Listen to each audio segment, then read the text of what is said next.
Welcome to yet another episode of Game of Thrones Abridged on Alt Swift X. Today we are reading Tyrion 6, A Game of Thrones. And this is the happy little expedition of Bronn and Tyrion doing a bit of outdoors hiking, walking, strolling through the mountains, the picturesque mountains of the moon. Which feature wildlife and wonderful trees and foliage and bird watching, but unfortunately also murderous barbarians who would like to kill them. So there are both upsides and downsides to walking the high road through the mountains of the moon. So Tyrion and Bronn are taking shelter beneath a copse of aspens, which are both curious words. And Tyrion is gathering wood, and he's saying, "Oh, Bronn, do you reckon this is enough wood to start a fire? I'm not very practiced at starting fires because my bloke Morrick used to do that for me, my servant, because of course I am a very rich man in this society, and so I have immigrants who come and mow my lawn for me, so I wouldn't know how to I don't actually have the practical skills to actually do anything useful. All I can really do is just sort of talk about things. I'm not actually able to, start a fire in the woods." And Bronn, who in contrast is a very practical, pragmatic, utilitarian man. No, that's actually a parallel, isn't it? Because when Tyrion, this son of the most powerful man in Westeros, when he's unable to start a fire on his own, that's quite similar to when Daenerys Targaryen gets lost in the Dothraki Sea. She finds that she's unable to make a hat because the sun's beating down on her and she's burning up, and she's like, "Man, I've got all this grass here. I should be able to weave the grass into a hat. I'm the dragon queen of Marine. Surely it's within my power to make a hat." And yet she finds that it is not. So one of those funny sort of aspects of power is that it doesn't always apply to sometimes the most simple and basic things. Tyrion Lannister is not very good at starting fires. But it's all kind of moot anyway, because Bronn says, "Well, what do you fucking, why would you start a fire? Because if we start a fire, all the clansmen of the Mountains of the Moon will see us and come kill us. Are you so hungry to die, dwarf?" So he's like, "Look, I mean to survive this journey, so we're taking this seriously. We're riding hard and fast, and we're not stopping for fucking campfires, mate." And Tyrion's like, "Well, alright then, what's your fucking plan then, mate? How are we gonna get out of this?" They've been riding all day, basically, and it's now coming on to evening. And Bronn says, "Well, look, we can't fight through them because they'll outnumber us. So we just gotta move all sneaky like and just move fast. And hopefully we can, if we hoof it hard enough, we can get through without them catching us, any of the mountain clansmen." And Bronn's like, well, yeah, no, that doesn't sound fun to me. He's like, "Well, if we run hard and fast through the mountains, we'll bloody trip off a horse and crack our skull or something. Let's not go hard and fast. Let's take it slow and easy." And it's also mentioned that Bronn has a gap in his smile because he's got a cracked tooth from the edge of Vardis Egan's shield. So in that fight he just had in the trial by combat, he lost a chunk of a tooth. And I think it's always good, those little mentions of injuries and disfigurements that are sustained from violence. Too many fucking fiction things show all this violence going on all the time, and no one's ever any worse the wear for it. In Game of Thrones, when violence happens, people get hurt, people die, even people we like. And so yeah, Tyrion's like, no, let's just chill, because if we rush anyway and our horses die, as they died last time when we were on our way the other way through here, and if our horses die, we won't have any fucking mounts. We'll be trying to saddle shadow cats, Tyrion suggests, which is a hilarious image of Tyrion trying to wrestle a saddle onto a bloody puma thing. And Bron's like, all right, well, fine. Maybe you're right that we need to take it slow and easy. But if we do take it slow, we're gonna die because the clansmen will find us. And Tyrion's like, well, if we're gonna die, I at least would like to die comfortable. Which is a nice sentiment. And Lysa complains about, Tyrion complains about food. We sneak a food description in here. He's talking about how all the crappy bread and cheese that they've been fed while they were prisoners of the Arryns. And Bron's like, oh, I can go and find some meat for us, because, yeah, we do need some dinner tonight.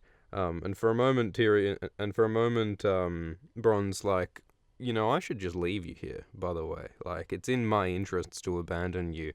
I can move faster on my own. I should just fucking leave you. And Bronn actually says that to Tyrion. And Bronn's like, so what would you fucking do if I just got out of here and left you behind? And Tyrion's like, well, I suppose I'd die. And it's interesting how blasé Tyrion is about the prospect of death. Like, he seems pretty chilled about the whole thing. I think you could argue that, like, at this point in the story, Tyrion doesn't have a whole lot to live for. Like, as far as we can tell, all he really sort of does is drink and read books and just sort of hang out. I think the second book, in a lot of ways, is about him finding reasons to live. He meets Shae and falls in love with her, and he gets his position as Hand of the King in King's Landing. He has all these important responsibilities. He saves the city. So Tyrion has reasons to live in book 2. And then by the end of book 4 and throughout book 5, he kind of loses his will to live, because he loses Shae after he murders her, and he loses his responsibility as Hand of the King after he has to flee Westeros, and he falls into this deep, deep depression in book 5. And I think books 6 and 7 will be about him regaining again a reason to live, I suspect. But whereas in this early book 1, none of that's happened yet, and he's just sort of this man of leisure, just sort of wandering around Westeros having a good time, which is well and good, but I don't think it means that much to Tyrion, and I think that might partly explain why he's so relaxed about the prospect of death, perhaps, or maybe he's just trying to put on a brave face. Who knows? So anyway, yeah, Tyrion's like, yeah, I suppose we'll fucking die if you abandon me, so I guess I hope you won't. And they talk about Bronn's sort of ruthless nature. They talk about how Bronn executed one of his friends when his friend was wounded with an arrow, and all this stuff. And so Bronn's like, yeah, look, this is the fucking deal. Like, I'll fight for you, I'll protect you, but I'm not your friend. Like, I'm here as long as you're paying me, no longer. Which again is another comparison to Shae, because one of the whole sort of tragedies of Tyrion is that his closest companions are people who he is explicitly employing to be around him, and he is like intimate with these people. I mean, with like Shae is his lover, and he is so legitimately in love with Shae, but she is, to at least some extent, only there because she's being paid. And the same is certainly true of Bronn. So it's so sad that Tyrion, someone who so clearly needs intimacy, can only get it by employing people around him, which is so fucking sad. But Bronn is like, well, so Tyrion's like, oh, but look, I don't fucking need your love, man. He lies. I don't need your fucking love. I just need your blade. I just need your fighting skills. And Bronn's like, well, alright, whatever you say, mate. You're bold.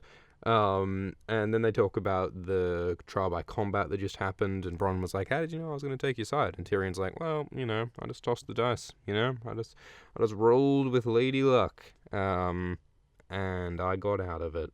And he talks about, sellswords all want gold, blah, blah, blah. And then Tyrion talks about how, well, so Bronn, I mean, the reason why you joined up with Lady Catelyn's party in the first place was you were hoping to get gold out of the Starks, right? But Tyrion talks about how, well, he probably wasn't likely to get gold out of them, because the Starks are proud and honourable and honest, but they're not likely to employ someone who isn't also sort of in keeping with those values. And Bronn is obviously not the most scrupulous of individuals, so he was probably never going to get employed by Catelyn and them. So Bronn probably didn't have much hope of getting much out of the Starks. And so Tyrion basically talks a whole bunch of smack, and then Bronn says, "Man, you have a fucking big old mouth. Someone's gonna cut your tongue out one day, boy."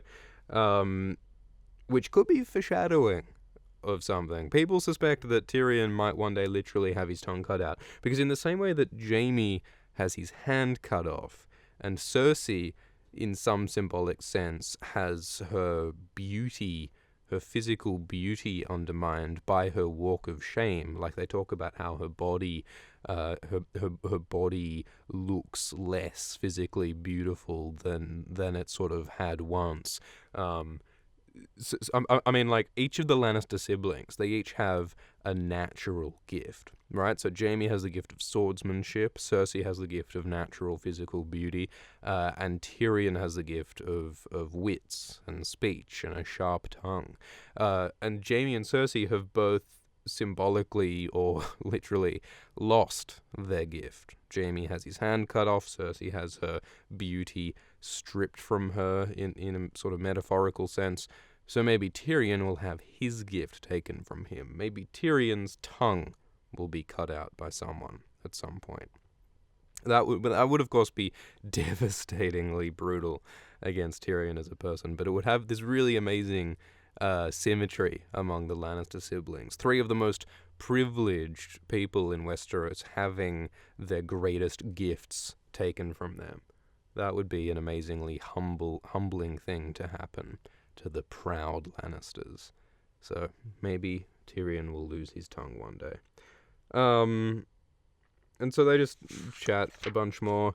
And so, yeah, Tyrion's like, yeah, so look, here's the deal. Like, you fight for me and I'll pay you whatever you want. Gold, land, women, whatever you want. Keep me alive and I'll pay you. And Bronn's like, well, and what if you die? Like, what use to me are you if you die? And Tyrion's like, well, if you die, I'll have one mourner whose grief is sincere. So Tyrion's saying that, well, if I pay you, then you'll be sad if I die at my funeral, which again is like another sort of sad reminder of Tyrion's isolation and how he seems to have so few people who genuinely care about him, apart from the people who he pays to make them care about him. And Bronn's like, yeah, all right, fucking deal. As long as you don't expect me to kneel and say my lord all the time, then yeah, I'll do what you want. I'm not your toady, I'm not your friend, but I'll fight for you if you pay me. Which again is kind of interesting, because it shows that, you know, even though Bronn seems to be this super pragmatic, hard, utilitarian guy, he clearly has a certain amount of pride.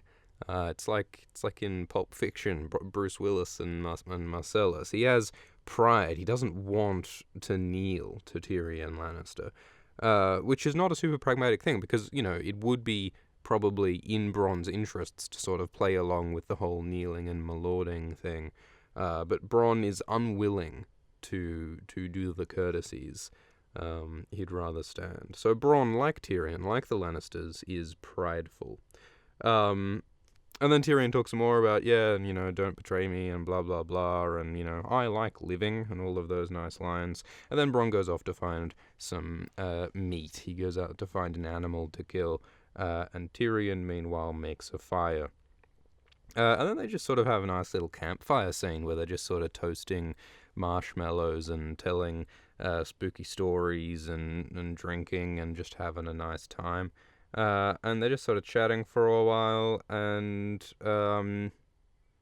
Bronn's like, and yeah, you do know that right now, like, the clansmen are probably closing in on us because they can see our fire from miles away. And Tyrion's like, yeah, probably. And then Bronn's like, so you do have, like, a plan, right? And Tyrion's like, well, you know, yeah, you could say that I have a plan. It's like David Tennant's Doctor Who. He's about to start, like, hissing through his teeth and going, and thinking so hard until he comes up with a plan to defeat the Sontarans with his screwdriver or some shit, you know. But in this case, Tyrion's plan, it is kind of ludicrous, but as we will soon see, it kind of works. And so then they eat the meat, and grease runs down Tyrion's chin, and Tyrion reflects that if he was still back at the Eyrie, he would be dancing on a precipice in hopes of a boiled bean.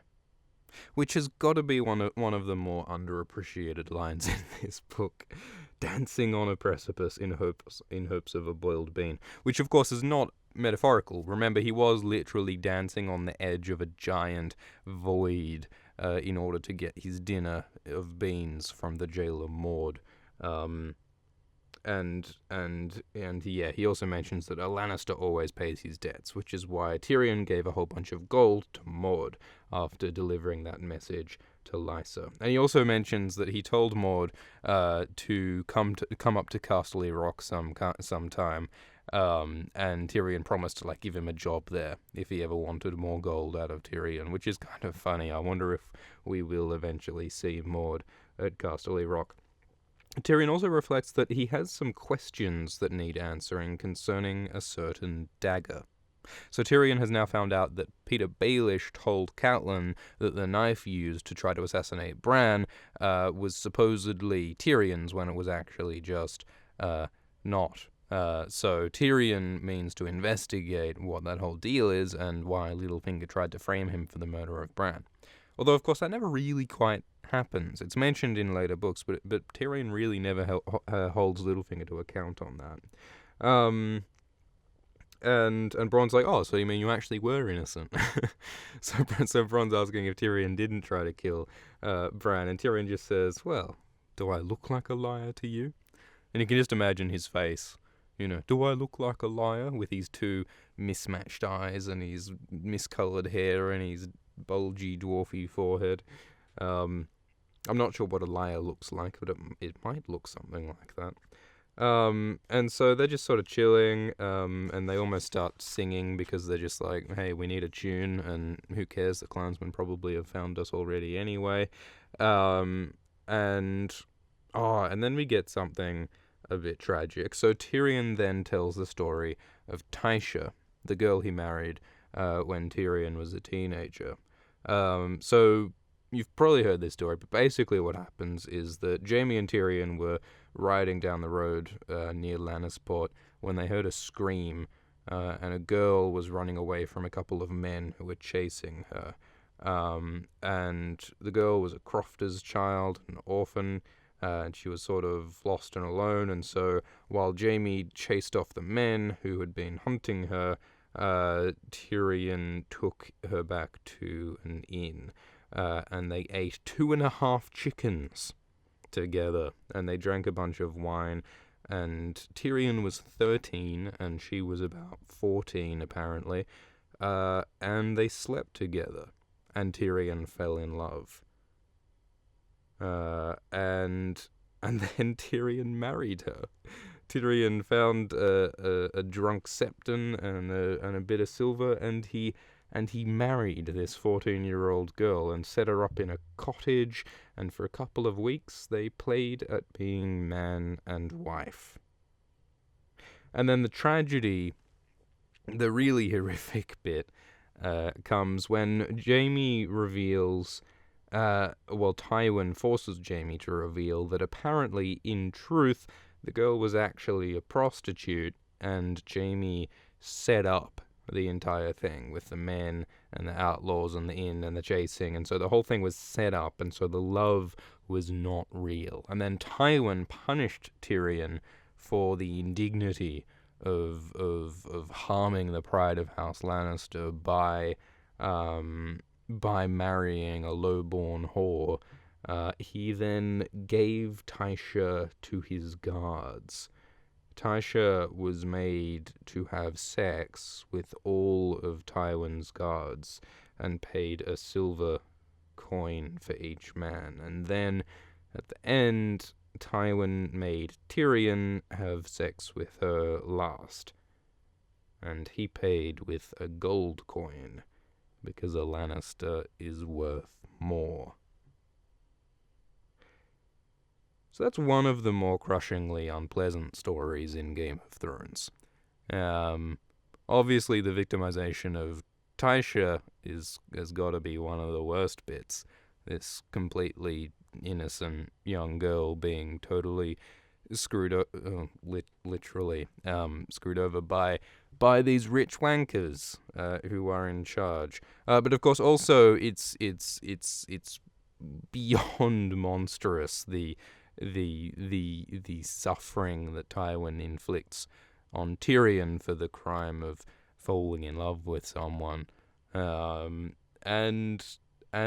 that's clearly something that's hurt Tyrion for a long time, and which has coloured his relationship with his father Tywin for the worst. Although I believe we do find out later in Book 3 that Jaime reveals that in fact it was a lie that the whole thing was set up and the girl was a whore. Apparently it actually was real. Tywin just wanted to say that it was fake. And so Tysha, it's speculated, might be out there somewhere still. Some people think that Tysha might be the sailor's wife in Braavos. I suspect we won't see her again.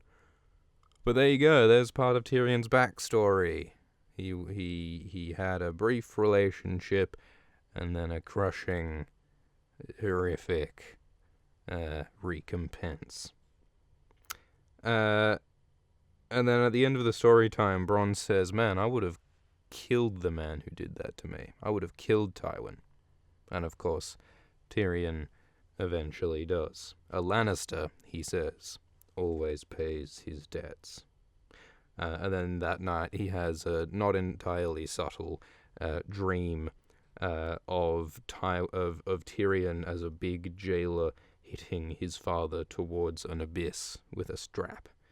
So Tyrion plays the role of Maud, and Tywin plays the role of Tyrion in the Eyrie.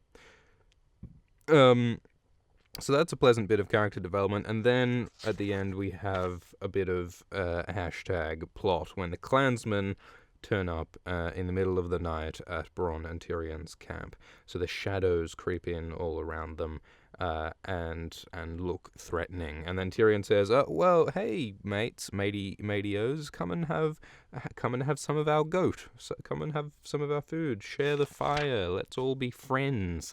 And then the clansmen say, "Our mountain, our goat." So they're sort of pointing out that, well, you can't really bribe us by giving us these things when they are our things on our land. It's like if you came downstairs for breakfast one morning and you found a complete stranger just sitting there eating your Weetabix, and then the stranger said, "Hey, would you like a bowl of muesli?"